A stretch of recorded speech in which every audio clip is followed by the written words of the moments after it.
Peki bütün ümumiləşdirəndə bu gün o 9-cu sinifdə məktəb vaxtı xəyal etdiyiniz tam həyat odur? Şükürlər olsun. Odur, amma mən bunu həyatın cilvəsi adlandırıram. Hər zaman da gənclərə deyirəm ki, xəyalın yolunda gərəkənin hər bir şeyi sən öz üzərinə düşən gərəkəni eləməlisən.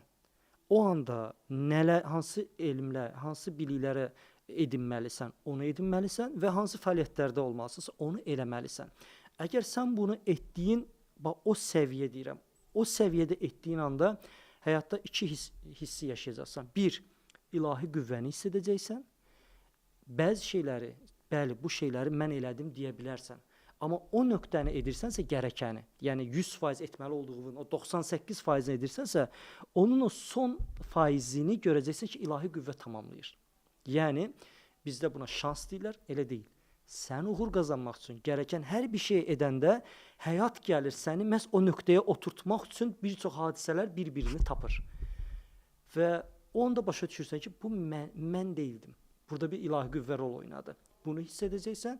İkincisi də ki, həyatın cilvəsi deyilir. O zirvə ki, xəyalındakı gələcək dediyin o zirvə, o gələcək gəldiyində xəyalındakı kimi olur. Amma bir çox üstündə bonus sürprizlər də gəlir. Və bu dəqiqə mən o bonus sürprizləri yaşayıram. Yəni ki, gözləmirdim. Bu artıq hədiyyə kimidir və o həyatla uyum içində o hədiyyələri qəbul eləyib, onun hikmətini anlayıb, onun axını ilə getməyə çalışıram. Belə deyə bilərəm. Yəni istədiyinizdən də daha yaxşıdır. Bəli, ki mən bu dəqiqə həyata borcluyam. Çəkdiyim əziyyətin mənə qat-qat artığını verdiyi üçün. Mən kredit açıb mənə, mən minnətliyəm belə